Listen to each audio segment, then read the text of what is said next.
I've come to just outside Worcester to meet Lewis Allard of Allard & Son. Lewis is a 6th generation stonemason and knows a thing or two about heritage and how important it is that we continue with the craft of stonemasonry.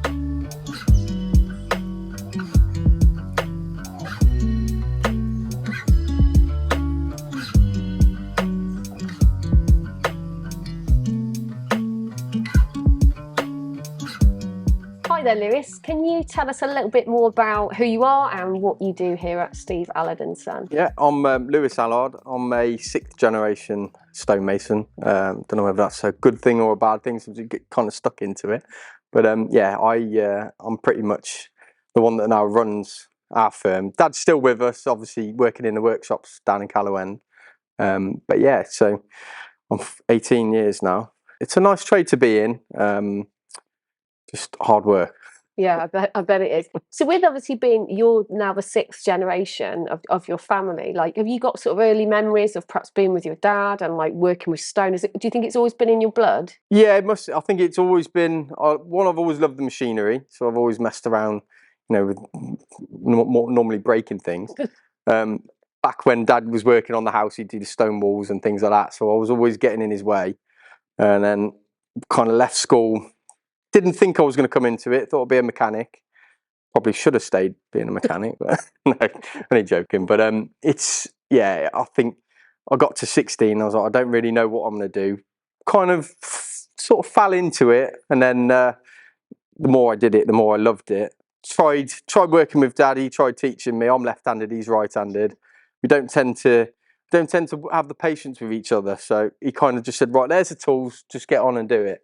It's obviously worked out pretty well. And it worked out right, yeah. So I've kind of, obviously, I've shadowed my old man for a long time. So you learn from watching, well, I think one of the best. So yeah. And obviously, because like you said, being part of that sort of generation, has it always been that your family have been in this area working on? Yes, so I think we dated it back to 1780. That's really impressive. A long line of stonemasons back to, that was Worcester Cathedral. He was a worker there. So we're in Worcester as well. So we've pretty much we haven't moved very far. It's amazing to think that, and sort of, when we're thinking about heritage, like, I mean, if I said the word heritage to you, what does it mean to you? Well, I think that heritage is when I'm working on a building, it's when you're working on a piece of stone, especially an old, repairing and restoring an old building, what work went into that original piece of stone. You would, yeah. And you think also they didn't have the machinery that we've got today, and the power tools, which makes it a little bit easier. But I think when you're working on something, someone put all their heart and soul in with a mallet and chisel. So it's personal. And and that goes to the conservation side of it as well. Is you don't want to. I hate removing anything that is still fine. You don't need to remove a whole stone, because you're not just removing the stone, you're removing someone's hard work. And the same with throwing it away. When we do remove a whole section of stone that's been carved, it sits in the yard probably for 2-3 years, thinking, I might use that for an ornament, or someone might want it. But yeah, so you basically try and minimise. You try and minimise it, yeah, because you just think someone put a lot of effort into that. And obviously, when we put the new stone into the building, we try and do it to honour the people that originally built it anyway. So can you tell me about your favourite project that you've worked on? Yeah, favourite project's probably the big manor house we did, and we were on that for 3.5 years. It was a beautiful stone we used, which was from Hutton Stone, Swinton. It's probably one of the nicest I've ever worked, due to we can get the nice crisp lines, which some stones you struggle to get that detail, and that really popped when we did some of the detailing. So that was probably the nicest stone I've worked, but on one of the nicest projects that we've worked. The house was 1780, and we ended up replacing approximately 60% of the architectural masonry on it. Yeah, so it was a big project. Lot of learning curves on it. But the good thing is as well, we brought on, at the same time, we took on Ollie, who's obviously a fully qualified mason now, but we sent him down to Bath to learn the trade. Yeah. But the good thing is he went straight into the fixing side of it and the restoration side, that was probably the best way for him to learn, because the way we work, a lot of it is restoring, obviously, on the old buildings. Yeah. And that's different to how the college teach stonemasonry. They're more of a banker based. Obviously, it's different. You've got the different categories. You've got the banker mason, you've got the fixer mason. But I think the only way to learn in our industry is in what we do, restoring the old buildings. I think is the best way. To sort of just get out there. Get out on site and learning alongside an experienced masonry company. The only way you learn is by doing it and making mistakes. I was going to say, you must have made mistakes. Well, they say the art of masonry is getting over your cock-ups. Is that what they say?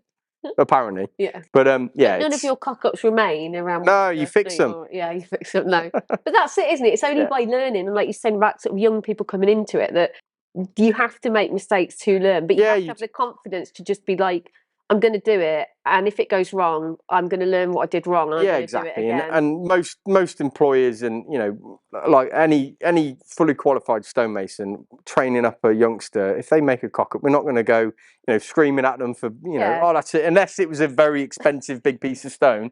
So obviously that's a different story. But I think the only way I've learned is through making mistakes, because the old man kind of threw me in.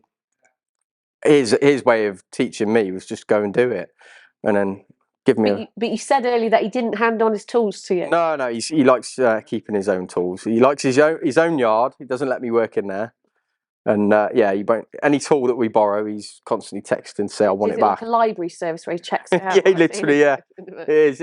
He's constantly. Have you brought that back? Have you got? Where's my chisel? Have you got tools from like years ago though? So I haven't got his tools. I've got my own. Obviously collection, but Dad's got his chest, which was from back when he was at the family firm, which had a lot of his dad's tools. But his chest is probably the envy of most stonemasons, even though he probably uses four chisels out of the 5,000 that he's got in there. No, it's nice that he's got all those, and obviously eventually one day it hopefully be mine, and then. Might not be after might not be, he might. He's not having it.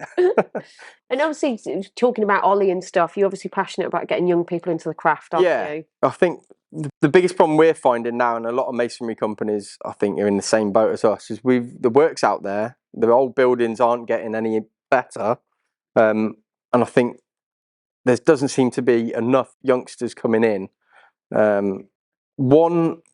I think the way it is at the moment is college based. I don't think it's good to learn obviously the basics, but I think in what we do, so the full restoration, so sawing the stone, carving it, cutting the old stone out and fixing that, I think you can only learn that with experience on site alongside an experienced firm that does that. And there doesn't seem to be much. I know there is in-house apprenticeships you can do, but it's a lot of financial burden for, unfortunately, us as employers to take on a youngster, train them up, and then obviously hope that they stay to be part of the business for years to come. A family business. Well, exactly. So you've got to fit into the team as well, that's a big part of what we do.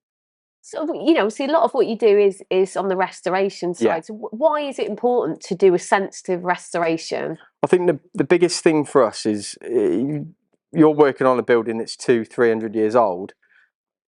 It might not necessarily need everything replacing on it. The biggest part of it is to obviously restore what is gone to the point where it's going to get worse over the next 10 years, 10, 15 years. So anywhere where masonry has a form, so if it's a drip, a detail that is there architecturally to protect it, that's what needs to be replaced. But if it's masonry that's still sound, but it's got a little bit of weathering on it or patina, I think you need to keep that, because if you replace too much stonework, sometimes it will look like a new build and then it's lost its lost its character. And I think with what we do, we haven't got the resources. Every single job that we're working on, if we were to replace every knackered bit of stone, we'd be on projects for years and years and years.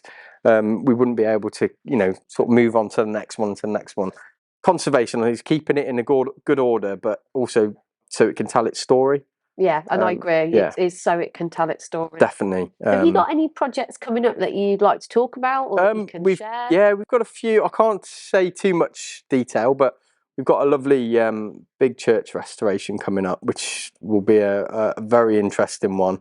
There's a lot of cleaning, a lot of architectural stonework that will be obviously working in the workshop and fitting on site. But that hopefully should be taking us right through till sort of midsummer next year. So that'll be one I'm looking forward to working on, and hopefully give us a chance to maybe take on another youngster, try and train them up, a bit like we did with Ollie on the Manor House. So yeah, really looking forward to that one. So. Sounds good.